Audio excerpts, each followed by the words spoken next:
Eduardo Brasiero hoy día nos va a hablar sobre el Evangelio de Mateo.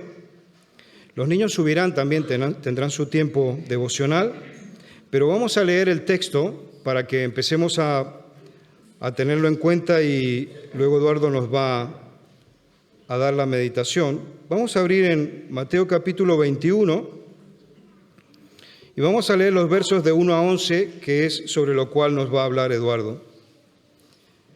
Y entonces escribe así Mateo en su Evangelio. Dice: cuando se acercaron a Jerusalén y vinieron a Betfagé, al monte de los Olivos, Jesús envió 2 discípulos diciéndoles: id a la aldea que está enfrente de vosotros, y luego hallaréis una asna atada y un pollino con ella. Desatadla y traedlos. Y si alguien os dijere algo, decid: el Señor los necesita, y luego los enviará. Todo esto aconteció para que se cumpliese lo dicho por el profeta, cuando dijo: decid a la hija de Sión, he aquí que tu rey viene a ti manso y sentado sobre una asna, sobre un pollino, hijo de animal de carga. Y los discípulos fueron e hicieron como Jesús les mandó. Y trajeron el asna y el pollino y pusieron sobre ellos sus mantos. Y él se sentó encima, y la multitud, que era muy numerosa, tendía sus mantos en el camino, y otros cortaban ramas de los árboles y las tendían en el camino. Y la gente que iba delante y la que iba detrás aclamaba diciendo: Hosana al Hijo de David, bendito el que viene en el nombre del Señor, Hosana en las alturas. Cuando entró él en Jerusalén, toda la ciudad se conmovió diciendo: ¿quién es este? Y la gente decía: este es Jesús, el profeta de Nazaret de Galilea. Señor, muchas gracias por este texto. Te rogamos que ayudes a Eduardo a compartir lo que has puesto en su corazón y ayúdanos a nosotros a aprender. Por medio de Jesús oramos. Amén.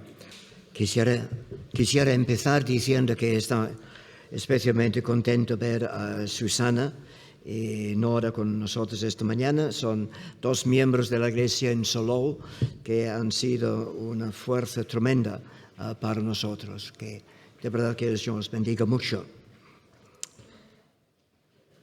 Había un alboroto tremendo en la ciudad de Jerusalén aquel día. Estaban gritando: bienvenido el rey. 4 días más tarde gritaron: crucifícale. ¿Qué es lo que pasaba con ellos? En la Biblia frecuentemente encontramos contrastes. Por ejemplo, lo que estamos considerando hoy, el pueblo de aquel primer Domingo de Ramos, todos muy entusiasmados, gritando: el rey, bienaventurado, bienvenido. Y entonces, como digo, 4 días más tarde, gritaron: crucifícale. Y realmente lo que quisiera hacer esta mañana es hacer un contraste o ver el contraste entre los de aquel primer Domingo de Ramos y nosotros hoy. Vamos a examinar las actitudes según nuestro texto. Si tenéis vuestras Biblias abiertas, Mateo capítulo 21, versículos 1 al 11, y podemos ver en el versículo 10, empezando desde el final, una curiosidad banal. Estaban gritando: ¿y quién es este? Algunos lo sabían y otros no. Otros simplemente decían: ¿y todo este alboroto? ¿Quién es este? Quizás puede haber alguien aquí esta mañana que en un sentido está diciendo exactamente lo mismo. ¿Y quién es este? En el sentido de una curiosidad, y quizás estás aquí esta mañana por tradición, domingo, vamos a la iglesia, o quizás alguien te ha invitado y estás aquí hoy, pero simplemente con una curiosidad, nada más. Y que en un sentido podías identificarte con aquellos que decían: ¿y quién es este? Si miramos el versículo 8, podemos ver un compromiso efímero, porque nos habla de que algunos estaban cortando ramas de los árboles, o sea, muestras exteriores de lealtad. Pero no había nada más, un compromiso efímero.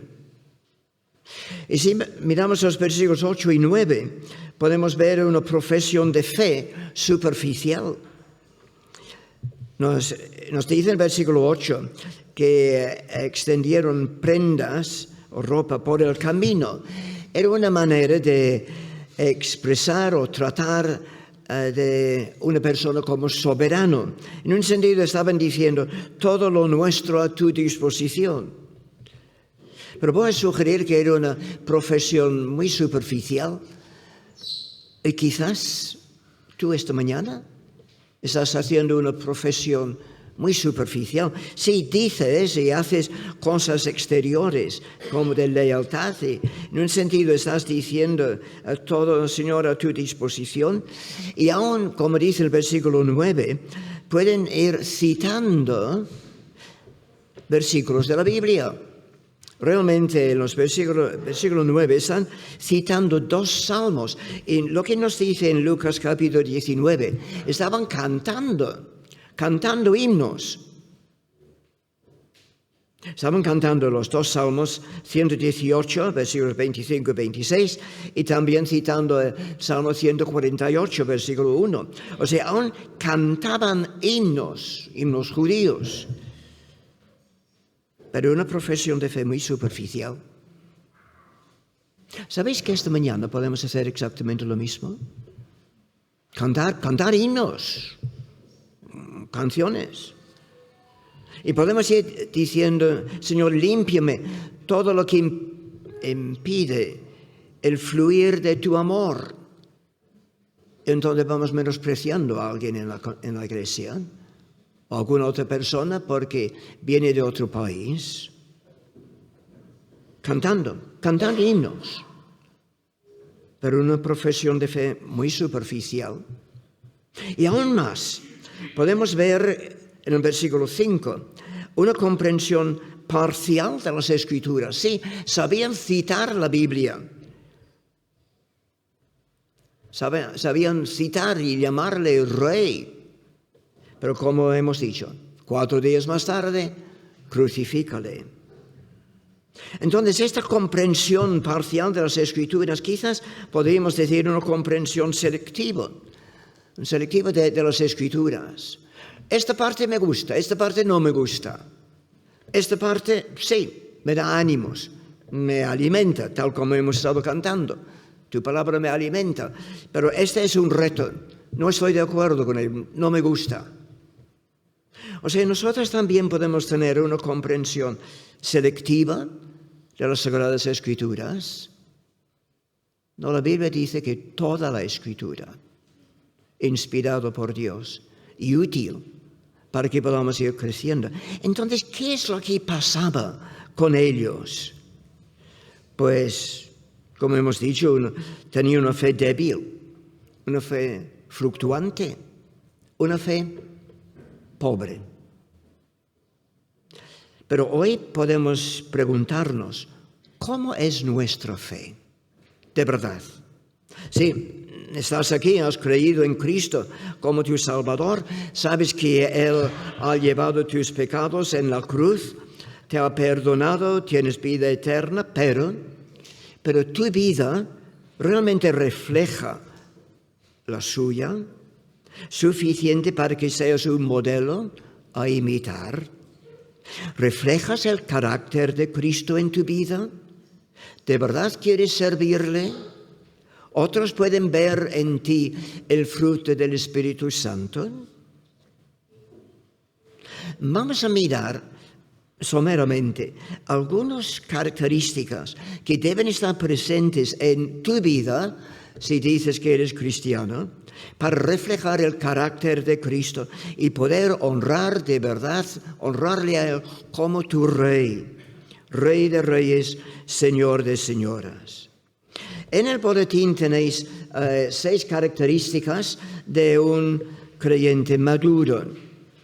todo el mundo le aclamaba como rey. Pero eran discípulos fieles, creyentes maduros. Entonces ponemos una definición aquí. Un creyente maduro es aquel que ha crecido en su fe y refleja el carácter de Cristo en su vida diaria. Pero su madurez espiritual no se mide por su conocimiento bíblico. Es mucho más que eso. Se mide por su amor hacia el Señor y hacia los demás. Se mide por su obediencia. Se mide por su dependencia de Dios en todas las áreas de su vida. Por lo tanto, vamos a mirar la primera característica de un creyente maduro. La palabra del Señor en su vida. La Biblia, sus mandatos, deben ocupar un lugar privilegiado en su día a día. Sobre todo, cumplir los mandamientos del Señor. Mira lo que dice Santiago. Hemos estado estudiando Santiago en los cultos de oración. Santiago 1:22. Sed hacedores, no solo oidores de su palabra. Podemos leer, podemos saber, podemos estudiar, pero lo más importante es hacerlo, ser hacedores y cumplir con lo que Él nos manda. Una persona podría decir, sé lo que el Señor dice, pero no quiero obedecer. Pero mira lo que el Señor dice. Cumple toda mi ley para que te vaya bien. Cumple toda mi ley para que te vaya bien. El rey David dijo en Salmo 1, versículo 2, en la ley del Señor, está explicando como un creyente maduro, la ley del Señor está su delicia y su ley medita en él día y de noche. ¿Esto qué te describe? Este libro, esta carta de amor del Señor, ¿es tu delicia? ¿Lo lees día tras día? ¿Meditas en él de día y de noche, o sea, en una forma constante? Si esto no es tu experiencia, voy a sugerir que difícilmente puedes servir al Señor. Difícilmente puedes ser modelo buscando su gloria si realmente su carta de amor no es tu delicia, leyéndolo, meditando en él, disfrutando de él. O sea, encontramos que una característica de un creyente maduro es conocimiento y aplicación de la palabra de Dios y disfrutándolo. No ir leyéndolo, dicen, es lo que tengo que hacer. No, es lo que quiero hacer. Padre, quiero escuchar tu voz hoy. Dime algo hoy. Segunda característica de un creyente maduro, que en donde puede servir y puede dirigir a otros, y puede vivir la vida cristiana. Segunda característica es tener un carácter que está siendo transformado. Una vez que crees en este Rey, en Cristo, somos conscientes de que Él nos ha dado su Espíritu Santo, que además de guiarte a toda la verdad, además de ir abriendo tus ojos para que pueda ver, este Espíritu Santo está dentro de ti para dar y desarrollar en ti su fruto. ¿Y qué es el fruto del Espíritu Santo? Gálatas capítulo 5, versículos 22 y 23. Pablo nos dice, el amor. Primer aspecto del fruto de la vida del Espíritu Santo en la vida de un creyente maduro. Amor. Gozo. Gozo en el Señor. Paz. Paciencia. la benignidad, la mansedumbre. Y también muy importante, algo que olvidamos, el dominio propio. En otras palabras, que el Espíritu Santo va manifestando su vida en nosotros, así, en este fruto. Es como un racimo de uvas, que no es que podemos decir, pues quiero gozo, pero paciencia, pues mira. No, es un desarrollar de todas las uvas, incluyendo el dominio propio, dominio de tus actitudes, dominio de tus palabras, dominio de tus pensamientos. Si estas características no aparecen en tu vida, si vas diciendo, no, yo soy así, esto no vale.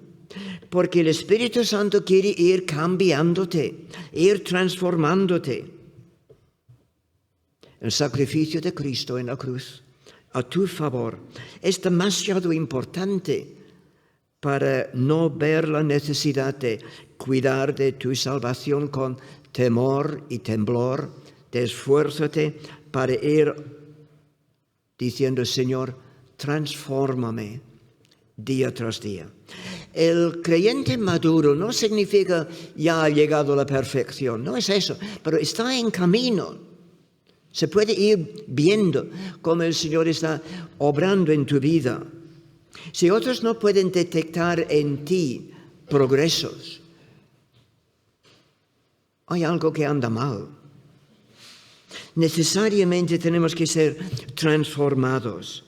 La conversión es un acto de su gracia como respuesta también a nuestra fe, pero la santificación es un proceso. La salvación Dios en su gracia lo da en un momento determinado, pero la santificación, ir siendo más y más como Cristo, es un proceso que tiene que verse en el camino a recorrer después de conocer a Jesús. Entonces, segunda característica de un creyente maduro es tener un carácter transformado. Si tienes los mismos problemas en tu vida cristiana que hace 5 años, ando algo mal. Si tienes el mismo menosprecio a otros como de antes, algo anda mal. Tercera característica es que el creyente maduro debe depender totalmente de su Dios. O sea, depender de Dios en la oración. Esto se ve la importancia que da a la oración. No tienes nada que no hayas recibido de su mano y por lo tanto debe fiarse del Señor con todo tu corazón y nunca apoyarte en tu propia prudencia, porque es el Señor que guía y endereza tus pasos. Para esta dependencia, la oración se hace imprescindible. El contacto continuo con el Señor durante todo el día es lo que te proporciona la seguridad de que estamos andando en su compañía. Vas compartiendo con Él en cada instante tu vida y lo que te pasa y lo que te ocurre. Y entonces nos ayuda a coger continuamente de la mano y oírle decir, estoy contigo, no temas. Y aunque haya tormentas, tal como hemos estado cantando, alrededor, el Señor dice, confía, dependes totalmente de mí. Ya hemos dicho en otros momentos, oramos porque estamos diciendo al Señor, Señor, dependo de ti. Si no oramos, ¿qué estamos diciendo al Señor? No dependo de ti. 1 Tesalonicenses capítulo 5, versículo 17. Tenemos realmente, según el griego, el texto más corto de toda la Biblia. Orad sin cesar. En español son muchas letras, en griego es aún menos que el texto Jesús lloró. La cuestión es que este orad sin cesar se debe traducir orad juntos sin cesar. No es simplemente ora tú solo, orad juntos sin cesar. En otras palabras, el creyente maduro valora mucho el culto de oración, porque está cumpliendo las Escrituras. Oí el otro día alguien que no puede asistir al culto de oración los viernes, y como decía, sigo el culto de oración por internet, y cuando tiene el tiempo de oración, mi marido y yo estamos orando. Sí, para el creyente valora mucho la oración, y especialmente juntamente con otros. La cuarta característica del siervo del Señor maduro es su amor y servicio a los demás, siguiendo el ejemplo de su maestro, que no vino para ser servido, sino para servir a los demás. En esta característica hemos de dejar constancia que no importa al cristiano maduro, no le importa quién recibe el reconocimiento. No implica quiero que otros vayan reconociéndome a mí, que van mirándome a mí.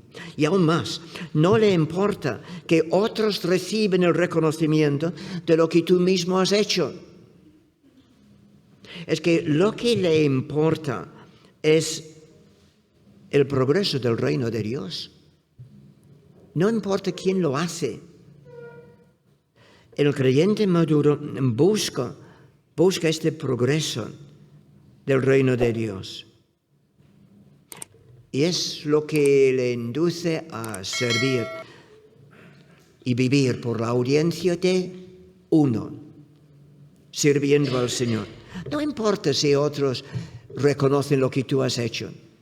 El Señor sí presta atención. La quinta característica del siervo fiel y muestra su madurez en las pruebas. Tiene claro que en el mundo tendrá aflicción. Seremos muchas veces zarandeados por Satanás. Quiere que vayamos mirando en otra dirección y no concentrar nuestra mirada en el Señor. Y muchas veces tendremos que decir, me gloriaré en mis debilidades. ¿Por qué?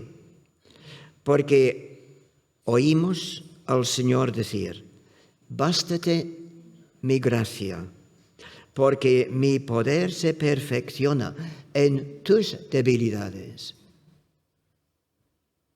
El siervo fiel puede aplicar en su vida constantemente el versículo de Romanos capítulo 8, versículo 28. A los que aman a Dios, todas las cosas les ayudan a bien. Y este bien tiene que ver con ser moldeados a la imagen de Cristo, como aparece en el versículo siguiente. Aunque no entiendo lo que está ocurriendo,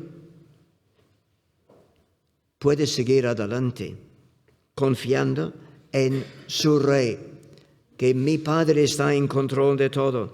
Y debajo de él, debajo de ella, el creyente maduro está seguro que están los brazos eternos. La sexta y última característica que quiero mencionar esta mañana de un creyente maduro presenta un compromiso serio y fiel en cuanto a su relación con los demás que conocen al Señor, en su relación con el cuerpo de Cristo. No es un espectador de la iglesia local, es un participante activo y está comprometido con su membresía, con su misión.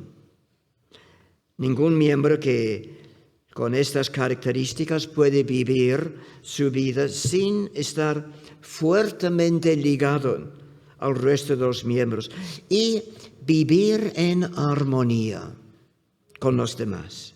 Puedo subrayar esto. vivir en armonía con sus hermanos, amándoles, sirviéndoles y orando constantemente por ellos. 6 características de un creyente maduro, en contraste con las otras actitudes, características de aquellas personas aquel primer Domingo de Ramos. Ellos tenían un compromiso selectivo de las Sagradas Escrituras, una profesión de fe superficial, un compromiso efímero, una curiosidad banal. El creyente maduro quiere decir: Señor, quiero servirte de todo corazón, quiero depender de ti, quiero aplicar tu palabra en mi vida, dependo de ti en la oración, quiero amar a los demás. Quiero mostrar madurez en las pruebas. Quiero orar por los demás. Vamos a orar por un instante. Antes de orar yo en voz alta, ¿quieres decir algo al Señor? Quizás propongo que te preguntes si estás como aquel primer grupo, aquel primer Domingo de Ramos. Curiosidad banal, un compromiso efímero, una profesión de fe superficial, una comprensión selectiva de las Sagradas Escrituras. O estás diciendo: Señor, límpiame de todo lo que impide el fluir de tu amor en mí. Di algo al Señor en el secreto de tu corazón ahora. Padre, gracias porque nuestro Salvador cumplió por completo todas las profecías. Gracias porque Él, aun sabiendo que iban a ser rechazado, aun sabiendo que iba a ser crucificado, quiso dar la oportunidad al pueblo de Jerusalén de recibirle de verdad como Rey.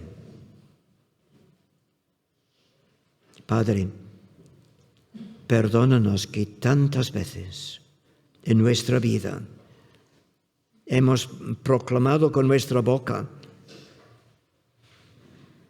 el señorío de Cristo en nuestras vidas, pero que de verdad nuestras actitudes, nuestros pensamientos y nuestras palabras ha sido todo lo contrario. Perdónanos, Señor, y haz que el Espíritu Santo tenga libertad de obrar en nuestras vidas, para que pueda ir desarrollando en nosotros distintos aspectos del carácter de Cristo, y que Él pueda ir reproduciendo en nosotros su fruto para tu honra y gloria. Lo decimos en el nombre de Cristo. Amén. Que el Señor nos bendiga. Pues antes de ir al bloque de la Cena del Señor, quisiera que un par de nosotros pudiera reaccionar en oración a lo que hemos oído.